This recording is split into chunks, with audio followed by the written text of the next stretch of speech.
Qui est Ortiacia? Mis à part que je suis une personne curieuse, ambitieuse, positive, généreuse et de plus en plus sauvage. Non, blague à part. Je suis venue pour vous présenter ici, aujourd'hui, mon parcours d'herboriste. Alors, de 2009 à 2011, parce que tout a commencé en 2009, je fais l'école de l'EFP à Bruxelles, qui est une école de formation aux petites et moyennes entreprises.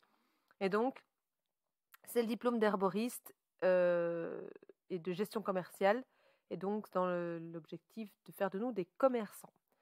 Mais on a toute une partie herboristerie, donc ce sont les cours classiques, biochimie, botanique, anatomie, physiologie, nutrition, etc., plus la gestion commerciale, la comptabilité et tout ça. Là, je partais de zéro, je n'y connaissais rien, et au bout de 2 ans de cours, je présente mon TFE, travail de fin d'études, devant un jury, que je rate une première fois parce que j'étais en plein déménagement et que je repasse l'année d'après. Donc en fait, j'ai été diplômée en 2012, il me semble. Mais j'étais partie de rien et donc j'ai acquis pas mal de connaissances, mais j'avais pas assez. Je pensais que, j'avais vraiment soif d'en apprendre plus. Donc je pars à Lessines. EPL, c'est l'école des plantes de Lessines, de 2012 à 2015, qui était tenue à l'époque par son directeur et fondateur Yves Van Obdenbosch, qui a écrit plusieurs livres et qui nous a transmis la médecine des tempéraments, dont je parle pas mal dans mon approche et dont je vais parler de plus en plus dans les semaines et mois à venir. Donc, je fais 3 ans à l'école des plantes de Lessines, qui est donc en dehors de Bruxelles, où je faisais la route une fois par mois. Et puis, en 2015, vous allez voir au slide suivant que c'est l'année d'un très grand événement pour moi. Mais c'est, 2015, c'était un peu mon année. Et je me suis inscrite à une école en ligne au Québec. Et l'école avait à vocation de former des herboristes cliniciens. Et donc, tout le côté, le métier de thérapeute, l'éthique du thérapeute, toutes les pathologies, etc. Et donc, je suis restée 5 ans dans l'école de Flora Medicina, qui est tenue par Caroline Gagnon, que j'ai eu la chance de croiser quand j'ai fait un stage en France. C'était 2019, il me semble, je ne sais plus. Mais donc, et toute sa fabuleuse équipe de femmes herboristes. Et donc, je suis restée 5 ans à apprendre auprès d'elle et j'ai appris énormément. Ensuite, cette année, je me suis challengée, je me suis inscrite dans une école en anglais où c'est Sadja Popham. C'est quelqu'un qui est très proche de la vision que je porte et donc j'aime beaucoup son approche. Ensuite, voilà, ce qui s'est passé, c'est que le 2 août 2015, j'ai ouvert le magasin. J'avais des peurs, j'ai pris des risques ce jour-là, je me suis challengée et 6 ans plus tard, le magasin est toujours debout. Donc si je me retourne sur moi-même, j'ai de la fierté et puis aussi beaucoup de joie d'avoir accompli ce magasin. C'est vrai que des fois, il y a des matins où je me lève et j'oublie tout ce que ce magasin représente en termes de parcours, d'évolution, etc. Et puis en fait, quand je dois me recentrer ou que je dois en parler, il y a toujours, c'est vrai, de la fierté et de la joie de cet aboutissement-là. Le magasin, c'est des rencontres tous les jours pendant 6 ans. Des larmes, des rires, on refait le monde dans le magasin, on parle de plantes, on parle d'êtres humains, on parle de plein de choses. Donc c'est un endroit un petit peu magique. Et c'est vrai que quand les gens rentrent dans le magasin, la plupart du temps, ils me disent qu'ils s'y sentent bien. Donc ça, c'est vraiment, on a créé une bulle de sérénité. Tous les sens sont pris d'assaut. Ça sent très fort les plantes. Il y a des couleurs douces. Il y a des chants d'oiseaux toute la journée. J'ai mes petits CD qui tournent. Et donc, c'est un endroit de vraie sérénité où il se passe plein de trucs. Et c'est... Voilà. Aujourd'hui, c'est clair que j'ai délégué. Donc, j'ai Salima qui m'assiste dans cette tâche et qui est au magasin pendant que maintenant je vais travailler sur plein de nouveaux projets cette année. Mais ça reste que quand je suis dans le magasin, moi j'aime tellement ça. Alors que j'ai toujours trouvé que j'étais une commerçante assez nulle, mais j'aime vraiment ça être dans le magasin.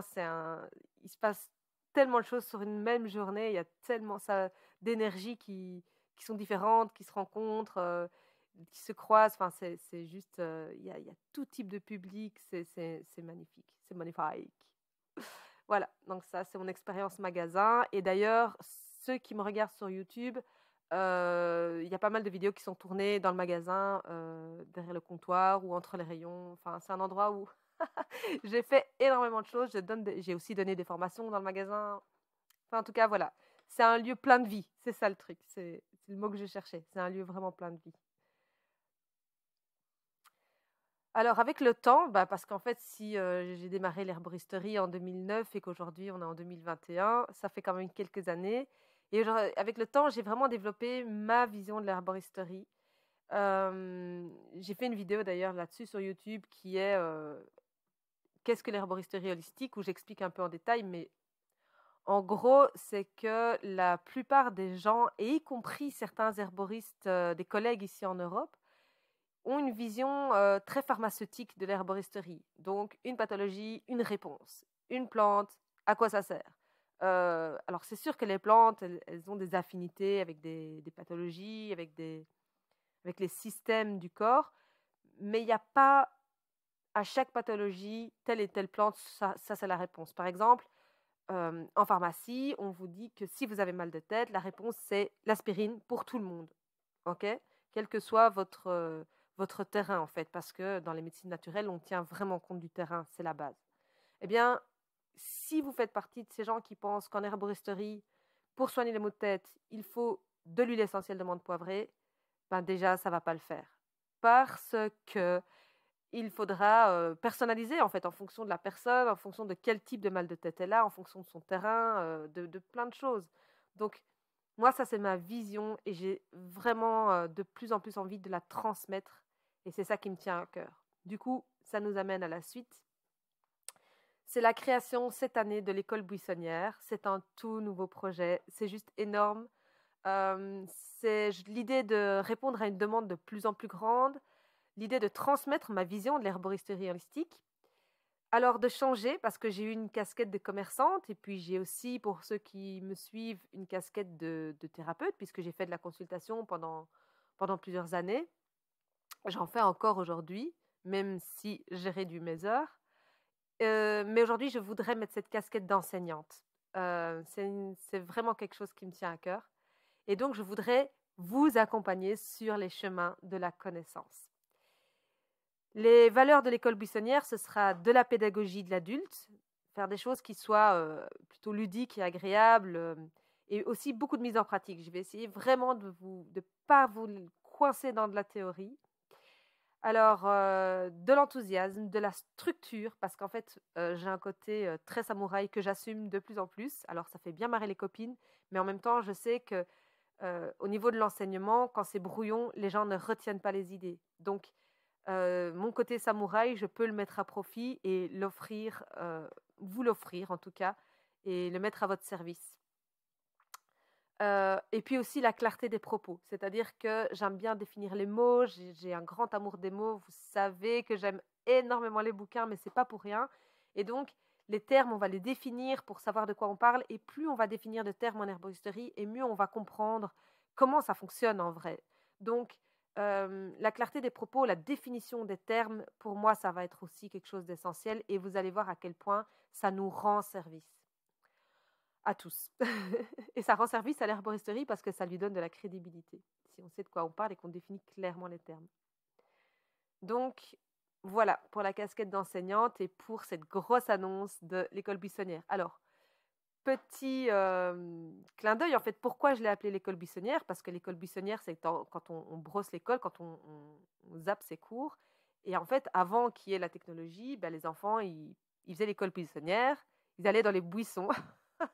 Littéralement, ils partaient dans la nature jouer, en fait. Et donc, c'est une école d'herboristerie, l'école buissonnière.